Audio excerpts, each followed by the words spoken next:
मेरे हुसैन जाने की तैयारी करने लगे करबला के मैदान की। हजरत ज़ैनब आ गए। भैया जी तवज्जो करो मेरे बच्चे, देखो बेगौरी ना करो। बड़ी मेहनत से एक एक मौजू को तैयार किया जाता है, बड़ी किताबें पलटनी पड़ती हैं, तब जाकर के हम इस लायक होते हैं तुम्हारे सामने बात कर सके। अगर इस बीच कोई बंदा अगर बात करेगा तो शायद मुझे कब्र तक तकलीफ होगी कि मैं अपनी दिल की बात तुम्हारे दिल में क्यों ना उतार सका। तवज्जो है आप लोगों की? जरा कह दें या हुसैन। हाँ बस तवज्जो करें। तैयारी करने लगे। सैयदा ज़ैनब आ गई। हुसैन जी का आप भी करबला के मैदान में जा रहे हो, एक काम करो, असगर की प्यास देखी तो नहीं जाती, ऐसा करो इन्हें गोद में लेके चले जाओ, हो सकता है इनका चेहरा देख के यजीदियों को रहम आ जाए। मेरे हुसैन ने फरमाया जिन्होंने ओनो मोहम्मद पे तरस ना खाया वो असगर पे क्या तरस खाएंगे। हजरत ज़ैनब कहने लगी हुसैन ये भी हो सकता है क़यामत के दिन ये कह दें कि हमें पता नहीं कोई 6 माह का बच्चा भी था, इसलिए हुज्जत के तौर पे इसे भी लेकर के चले जाओ। गाजी अब्बास गाजी हुसैन मेरे आका हुसैन फरमाते हैं ज़ैनब तुम कहती हो तो ले जाता। आपने गोद में लिया अपने शहजादे को। यार उनकी मिसाल तो कायनात का कोई बड़े से बड़ा बेशकीमत भी उनकी मिसाल नहीं बन सकती, लेकिन सिर्फ तकरीब फहम के लिए बताता हूं। यूं सीने से लगाया, मुस्तफ़ा जान रहमत की चादर डाली। तू जरा सोच तुझे और मुझे अपनी औलाद कितनी प्यारी है। अगर हल्का सा बुखार आ जाए हमारे बच्चे को ना तो हम जमीन सर पे उठा लेते, हर डॉक्टर के दरवाजे के चक्कर लगाते लगाते रास्ते घिस देते। अगर तुझे अपना लाल इतना प्यारा है तो हुसैन को लाल कितना प्यारा होगा। इतना प्यार था, गोद में लेके चादर डाल दी ताकि मेरे बेटे के चेहरे पे धूप ना पड़ने पाए। और सीने से लगा के जब चले अमर इब्न साद ने ठट्टा लगाया, कहने लगा वो देखो हुसैन अब कुरान लेकर के आ रहा है, हमसे जिंदगी की भीख मांगेगा हुसैन, अब कुरान लेकर के आ रहा है। मेरे हुसैन पहुंचे।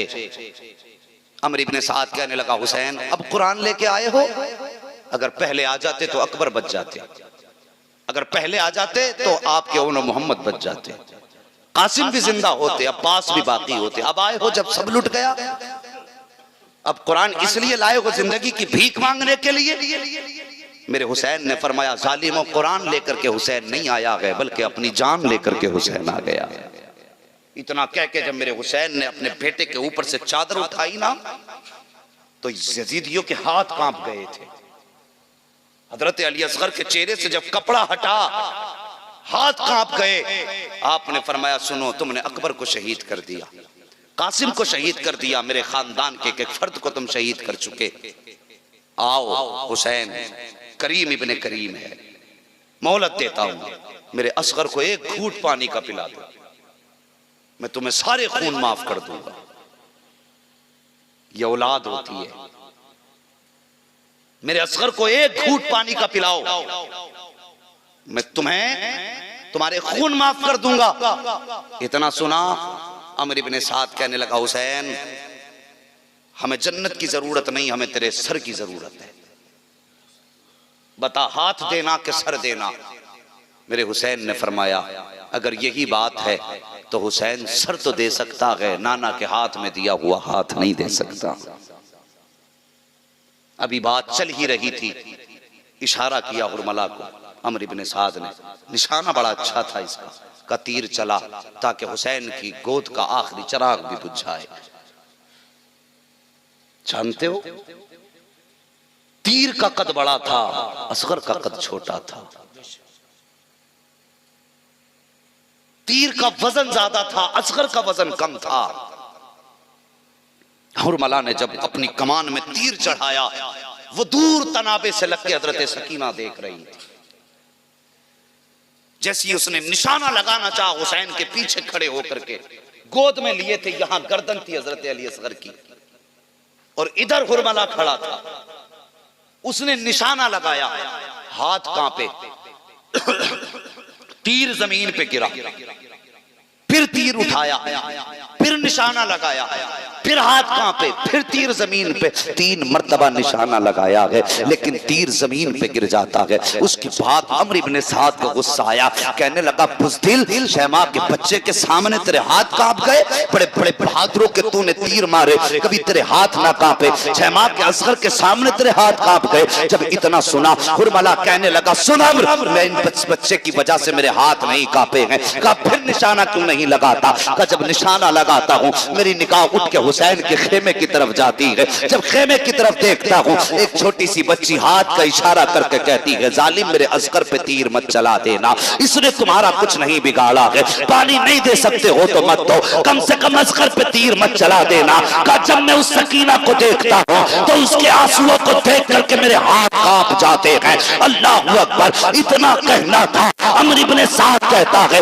आंखें बंद कर निशाना लगा दे वरना शिकार हाथ से निकल जाएगा। उसने आंख बंद की है, निशाना लगाया है, तीर ने हवा का सीना चाक दिया है। तुम क्या जानते हो करबला क्या है, दर्द करबला क्या है? और खुदा की कसम, जब ये तीर असगर की तरफ चला था तो फिजाएं तड़प गई थी, हवाएं दर्द के साथ चीख रही थी। हवाओं ने कहा था इलाही इजाजत दे, तीर का रुख मोड़ के हुरमला की तरफ कर देंगे। फिजाएं कह रही थी मौला इजाजत दे दे, इस तीर को हम असगर की बजाय अम्र इब्ने साद के सीने में उतार देंगे। लेकिन मशीयत का नकीब कह रहा था, खबरदार, जो हमारी मशीयत है उसमें दखल अंदाजी मत कर देना।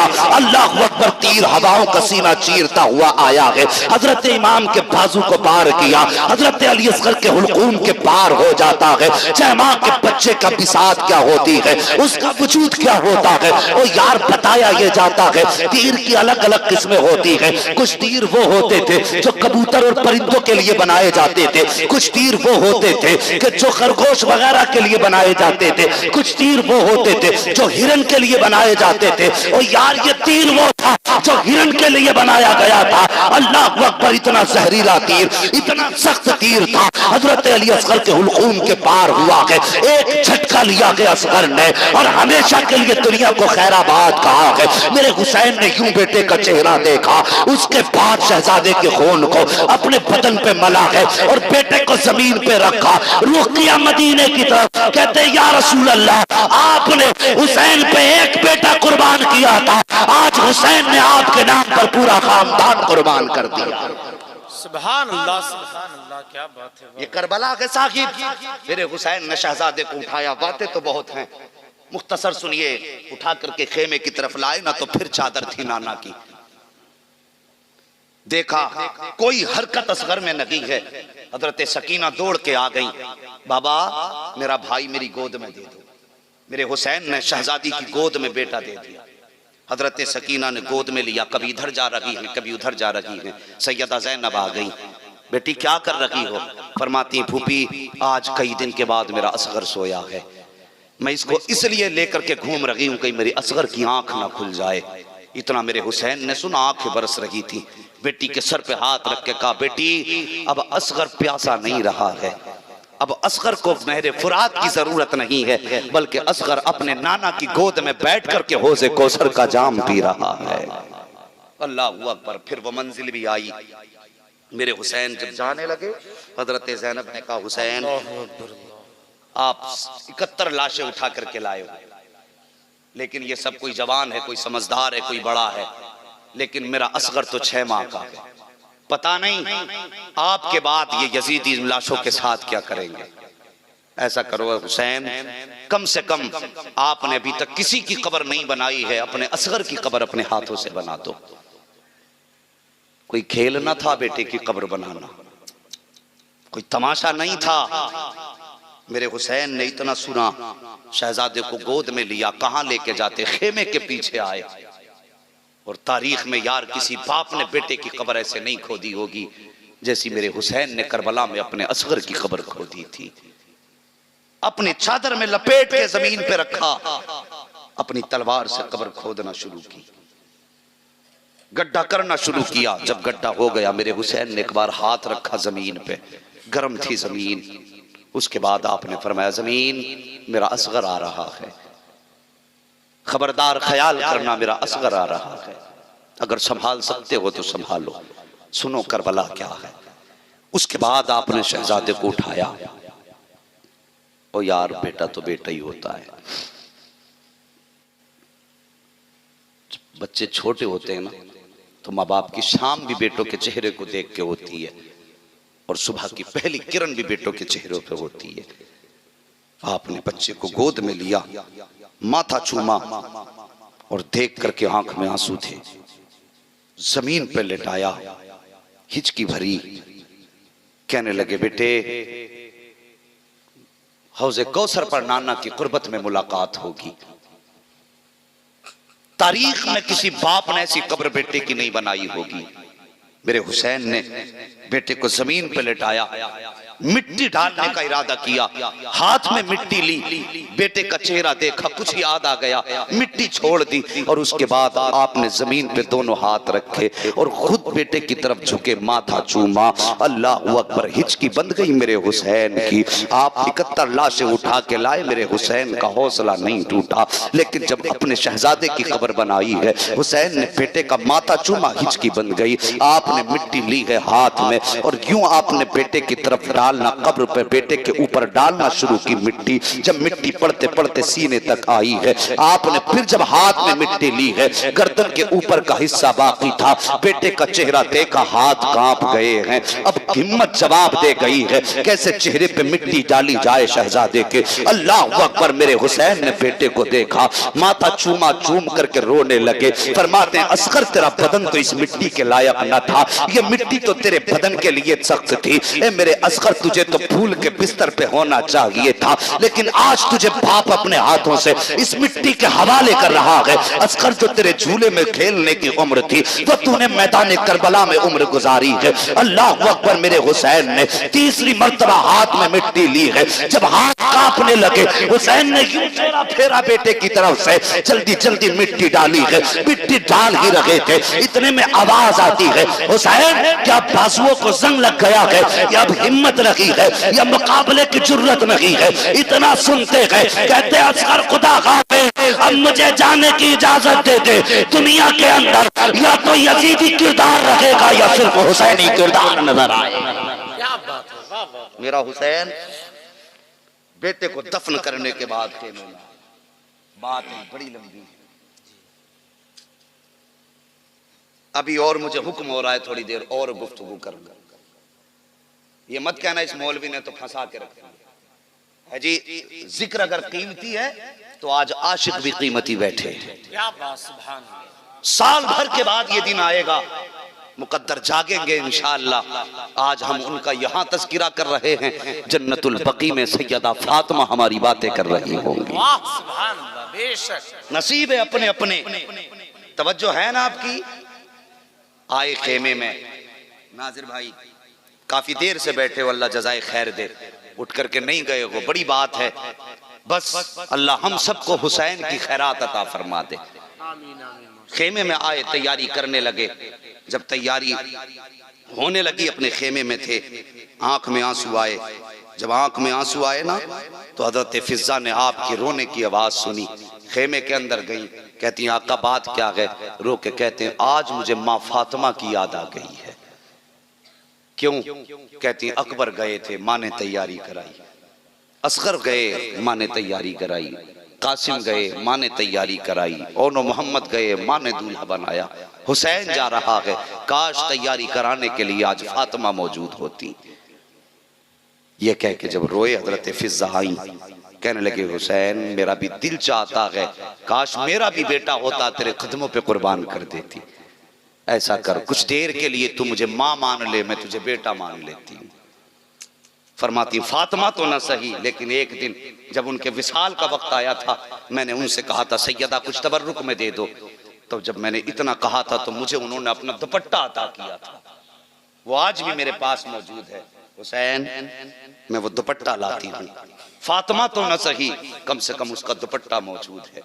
मेरे हुसैन ने माँ का दुपट्टा लिया, चूमा, सर पे रखा, मैदान करबला के लिए तैयार हुए, सवार हो गए सवारी पे। मुख्तसर ये आप मुर्तजिज घोड़े पे बैठे, इमाम के घोड़े का नाम मुर्तजिज था।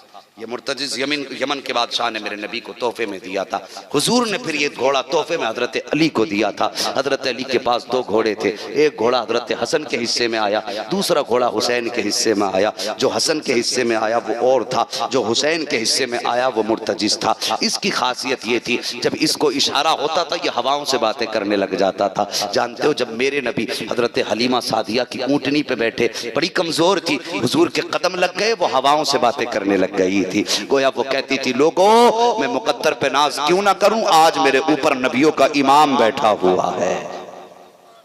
लेकिन जब मुर्तजिज पे हुसैन सवार होते थे, ये हवाओं से बातें करता, कहता था, लोगों आज मेरे ऊपर वो बैठा है जो नबियों के सरदार के कांधे पे बैठा करता था। लेकिन आज खिलाफे उसूल कर दिया। हुसैन बैठ गए, एड़ लगाई, लगाम खींची, घोड़ा नहीं बढ़ा।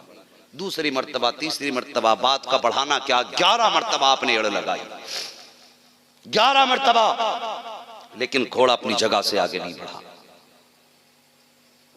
आपने जब देखा नहीं बढ़ा, मेरे हुसैन बड़े खुददार हैं, आपने जो जीन होती है उसमें पैर रखने के जो खाने होते हैं, पैर निकाला, और निकालने के बाद कहते हैं, मुर्तजिज मालूम है तू जानवर हो के 3 दिन से प्यासा है, तुझे भी 3 दिन से कुछ नहीं मिला है। कहते हैं, ले सुन, अगर तुझे परेशानी है तो हुसैन तुझे इजाजत देता है, चाहे तो नहरे फुरात चला जा, जाके अपनी प्यास बुझा ले, चाहे तो मुल्क शाम चला जा, चाहे तो मक्का चला जा, चाहे मदीना शरीफ चला जा, तेरी मर्जी है, जहां चाहना है चला जा। ये कह के आपने जब पैर निकाला ना जीन से, घोड़े की चीख निकली, रो के कहता, हुसैन नाना का वास्ता मुझसे नाराज ना हो, हुसैन नाना का वास्ता नाराज ना हो। बात प्यास की नहीं है, हुसैन मेरी प्यास तेरे अकबर से ज्यादा तो नहीं है, हुसैन मेरी प्यास तेरी ज़ैनब से ज्यादा तो नहीं है। कहा फिर चलता क्यों नहीं है? तब मुर्तजिज ने कहा था, मेरे आगे मुश्किल घड़ी आ गई है। कहा कौन सी घड़ी है? कहा प्यास ने रोक रखा है या भूख कदम नहीं बढ़ने देती। कहते 3 दिन हो गए हैं, न प्यास का एहसास है न भूख का एहसास है। आप प्यासे रहो तो मुझे कैसे प्यास लग सकती है? आपके बच्चे भूखे रहे, मुझे कैसे भूख का एहसास हो सकता है? कहा चलता क्यों नहीं? तब मुर्तजिज ने कहा था, हुसैन मुड़ के जरा खेमे की तरफ तो देखो, आपकी शहजादी सकीना खड़ी है, जो हाथ का इशारा करके कहती है, मुर्तजिज मेरे बाप को अभी न लेके जाना, मुझे अपने बाप का माथा चूमना है, एक बार मुझे बाप का मुंह चूम लेने दे, उसके बाद जहां चाहे लेकर के चला जाना। इतना कहा मुर्तजिज ने, मेरे हुसैन ने खेमे की तरफ देखा, हजरत सकीना इशारा करके कह रही थी, बाबा एक बार आ जाओ।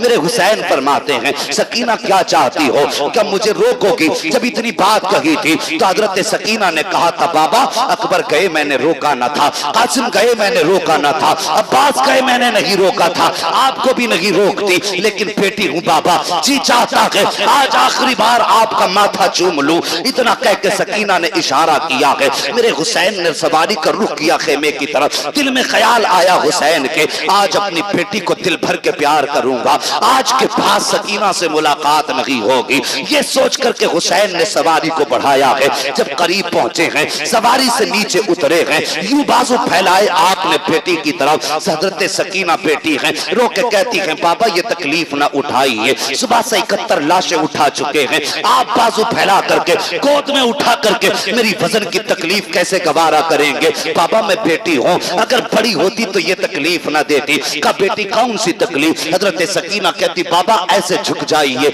जैसे नमाज में रुकू किया जाता है। क्या करोगी? का बाबा तेरा चेहरा चूमना है। अल्लाह अकबर। बेटियां होती हैं, जब बाप परदेश जाया करते हैं तो हाथ लगा के खड़ी हो जाती हैं, कहती बाबा जाने नहीं दूंगी। कितने पहला फुसला के जाते हो। ओ यार, कभी बच्चे रोते हुए छोड़े हो तो पता चले औलाद का दर्द क्या है, कभी बच्चों को तड़पता छोड़ा हो तब पता चले औलाद का दर्द क्या है। अल्लाह अकबर। सकीना ने कहा था, बाबा आप रुकू की हालत में आ जाइए। मेरे हुसैन हालत रुकू में आए हैं। जैसी हालत रुकू में आए हैं, बेटी ने बाप का माथा चूमा है, हुसैन खामोश है। दाना रुखसार चूमा है, हुसैन खामोश है। बाया रुखसार चूमा है, हुसैन खामोश है। बाप के लबों को चूमा है, हुसैन खामोश है। बाप के गले को चूमा है, हुसैन खामोश है। आखिर में जब बेटी ने बाप के सीने को चूमा। हुसैन बर्दाश्त न कर सके, फरमाते सकीना इतना प्यार क्यों कर रही हो, आज इतने प्यार की वजह क्या है। अल्लाह अकबर, जब इतनी बात कही थी हजरत सकीना की आंख में आंसू आए, कहती है बाबा मैंने आपके माथे को चूमा, वो मेरा बोसा नहीं था बल्कि आपके नाना मोहम्मद रसूलुल्लाह का बोसा था। आपके दाने रुखसार को चूमा, वो भी मेरा बोसा न था बल्कि वो सैयदा फातिमा ज़हरा का बोसा था। मैंने आपके बाएं रुखसार को चूमा, वो अली का बोसा था। आपके लबों को चूमा, वो चचा हसन का बोसा था। कहा बेटी फिर तूने गला क्यों चूमा, कहा बाबा जो गला चूमा है वो मेरा बोसा था। जब इतना कहा है ये कह के सकीना रुक जाती है। हजरत हुसैन फरमाते हैं बेटी यहाँ तक तो समझ में आ गया, मगर तूने सीना क्यों चूमा है ये और बता दे। हजरत सकीना कहती है बाबा मत पूछिए, बर्दाश्त न कर पाओगे। कहा बेटी बता तो सही। कहा बाबा अगर बर्दाश्त कर सकते हो तो सुनो, मैंने जो गला चूमा है वो मेरा बोसा था, और जो सीना चूमा है तेरी उस बेटी का बोसा है जो करबला में तेरा इंतजार करती हुई आज भी रास्ते तक रही है। अल्लाहू अकबर। इतना सुना हुसैन फरमाते सकीना तुम्हें ज़ैनब तुम्हें सुगरा का ख्याल कैसे आया। फरमाती बाबा रात को जब आप और अकबर बातें कर रहे थे मेरी आंख लगी, ख्वाब में आपकी मदीने वाली बेटी आई थी और उसने कहा था सकीना शाम के वक्त जब बाबा जाएंगे तो याद रखना वापस नहीं आएंगे, तू सबके बदले का प्यार करेगी, अपनी सुगरा को मत भूल जाना। मेरे हुसैन सवार हुए, करबला के मैदान में गए, खुतबा इरशाद फरमाया और आपने एक जुमला जब कहा ना, लोगों जिसे जन्नत चाहिए वो मेरे हाथ में हाथ दे दे। इस बात पे भी नहीं बोलोगे तो फिर कब बोलोगे। सुभान अल्लाह। जिसे जन्नत चाहिए वो मेरे हाथ में हाथ दे दे। इतनी बात कही ना, एक यजीदी कहने लगा कि हुसैन तुम झूठे हो। मेरे हुसैन ने फरमाया यजीदियों मैंने हुर को जन्नत दे दी है, अब जिसे जन्नत चाहिए वो मेरे पास आ जाए। यजीदियों में कहा लगा, हंसे यजीदी, कहने लगे यार देखो तो सही, पानी बंद किया हुर ने, रास्ते रोके हुर ने, 7 को भी मुकाबले में रहा, 8 को भी मुकाबले में रहा, 9 को भी मुकाबले में रहा, 10 की सुबह क्या चला गया, ये कहते वो जन्नती हो गया। इतनी बात कही ना, दूसरा यजीदी कहने लगा हुसैन तुम्हारी बात का एतबार नहीं, ये झूठ है। इतना सुना जलाल आ गया अली के शहजादे को, और उधर देखा जिधर हुर की लाश रखी हुई थी। जैसी निगाह पड़ी ना हुसैन की हुर के लाशे पर, 3 मर्तबा हजरत हुर की लाश जमीन से यूं उठी, आवाज आई यजीदियों तुम झूठे हो, हुसैन सच्चे हैं, हुर जन्नती है, हुर जन्नती है, हुर जन्नती है। ये हजरत हुर के लाशे से आवाज आई। यजीदियों ने कहा नहीं चाहिए जन्नत, सर या हाथ। कहा फिर तलवार संभालो। अली के शेर ने तलवार चलाई। एक रिवायत के मुताबिक 41 सर कलम किए मेरे हुसैन। दूसरी रिवायत के मुताबिक 67 यजीदियों को फना फिन्नार किया 3 दिन के प्यासे ने। नतीजा वो आया, तलवार में कोई मुकाबला करने वाला न था। आखिर में किसी ने कहा लोगों इनको अजान बड़ी प्यारी है। कहा फिर का अजान पढ़ दो। एक यजीदी पीछे आया, अजान पढ़ना शुरू कर दी। ये न देखा कौन पढ़ रहा है, क्यों पढ़ रहा है। आवाज आई, तलवार रुक गई। का मौका अच्छा है, अब बारिश कर दो। अब तीर तलवार की बारिश हुसैन पे हुई। जख्मी हुए, जमीन पर आए। जब जमीन पर आए 10 यजीदी आगे बढ़े सर कलम करने के लिए, मगर हिम्मत ना हो सकी, हाथ कांपे, पलट गए। आखिर में शिमर लईन आया, तो धारी खंजर लेकर के आया। हुसैन जमीन पर गए, सजदे में हैं, कहते या अल्लाह मैंने अकबर भी दे दिया, मैं राजी हूँ। मैंने असगर भी दे दिया, मैं राजी हूँ। औनो मोहम्मद भी दे दिए, मैं राजी हूँ। या अल्लाह मैंने पूरा घर कुर्बान कर दिया, मैं तुझसे राजी हूँ। या अल्लाह अब मैं अपनी जान का नजराना तेरी बारगाह में लाया हूँ, तू भी बता हुसैन से राजी है कि नहीं। इतनी बात कही, गैब से सदा आई, या अय्यतुहन नफ्सुल मुतमइन्ना इरजिई इला रब्बिकी रादियतम मर्दिया फदखुली फी इबादी वदखुली जन्नती। और उसके बाद मेरे हुसैन ने शहादत पाई। तारीख़ करबला शहादत हुसैन पे मुकम्मल हो जाती है। लेकिन तारीख़ करबला मुकम्मल हुई है, अहले बैत के सब्र का इख्तिताम अभी नहीं हुआ। जितने मसाइब का मुकाबला खानदान नबुव्वत ने 10 की शाम तक किया था, उससे 10 गुना ज्यादा मसाइब 10 की शाम के बाद शुरू हुए हैं। अल्लाह तौफीक दे, उनके नाम की महफिलें मुनक़िद करो और फिर किसी आने वाले से कहो मौलाना 10 के शाम के बाद की कहानी बता दे, सिर्फ 10 के शाम की कहानी सुन लो और मैं बात मुकम्मल कर दूं। इससे पहले बात मुकम्मल करूं, गुलामी का सबूत दो, कह दो या हुसैन या हुसैन। अल्लाह सलामत रखे। जो जज्बा शुरू में था वो आखिर तक है। मियाँ आपके जज्बे में आज लोग नहीं आए हैं, आज आशिक आए हुए हैं। वाह सुभान। रात सोने लगी है, आशिक जाग रहे हैं। वक्त इसका शबाब तो ढलने लगा, लेकिन इनका शबाब बढ़ रहा है। और साहिब ये आज की रात की कहानी नहीं, हुसैनी बन के जिंदगी गुजारो, हर लम्हा शबाब में इजाफा होता रहेगा। जरा मोहब्बत से कह दो या अली। अल्लाह सलामत रखे। आखिरी बात सुन लो, शाम गरीबा आई, खानदान नबुव्वत के लाशें बेगौरो कफन पड़े हैं। हजरत सैयदा ज़ैनब ने तलवार संभाली, सोचने लगी कहीं यजीद इन लाशों के साथ कुछ खिलवाड़ ना करें। चादर ओढ़ी सर पे, अपने आप को छुपाया। इस हाल में भी पर्दे का एहतमाम देखो। और जाके वहां बैठ गई तलवार लेकर के जहां पे लाशें थी। अचानक रात के जब दोपहर गुजर गए, 2 हिस्से गुजर गए, किसी सवार के आने की आहट महसूस हुई। सैयदा ने जब देखा कोई आ रहा है, तलवार संभाल ली। कहने लगी अब तक तो सब्र किया था, अगर अब कोई गलत इरादे से आएगा ना तो अली की बेटी उसे उसकी औकात याद दिला देगी। तलवार लेके बैठी, सवार करीब आया। आने के बाद सवारी रोकी। आने के बाद आने वाले ने कहा बेटी तू कौन है?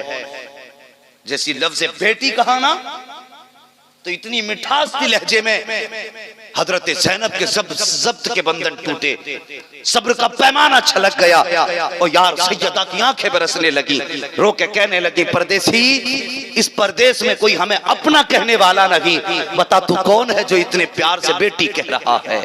इतनी बात सैयदा ने कही। आने वाले ने कहा बेटी ये न पूछ, बता तू कौन है? फरमाती मैं फातिमा ज़हरा की बेटी हूँ, अली की शहजादी हूँ। आने वाले ने कहा बेटी ये लाशें किसकी पड़ी हैं? आप फरमाती हैं आने वाले ये जो लाश देख रहा है जिसके दोनों बाजू नहीं है, ये मेरे भाई गाजी अब्बास का लाशा है। ये जो लाश देख रहा है जिसके सर से जिसके तन से सर जुदा है, जिसका बदन जख्मों से चूर चूर है, जिसका पूरा बदन तीरों से छलनी है, ये राकिबे दोषे पैगंबर का लाशा है, ये मुस्तफा के नवासे का लाशा है। अल्लाह अकबर। ये एक एक करके कहानी सुनाती गई, सबकी हकीकत बताती गई। जब बात मुकम्मल हो गई, जाने आने वाला जाने लगा। जब आने वाला जाने लगा, हजरत ज़ैनब आगे बढ़ी, सवारी की लगाम पकड़ ली, कहने लगी आने वाले ऐसे नहीं जा सकता, अपना पता बता के जा, तू कौन है, कहाँ का रहने वाला है? इस प्रदेश में जहाँ कोई पानी की बात करने तैयार नहीं है, जिस शहर में हमारे बच्चों को प्यासा शहीद कर दिया गया, उस शहर में हमारा हमदर्द कौन आ गया?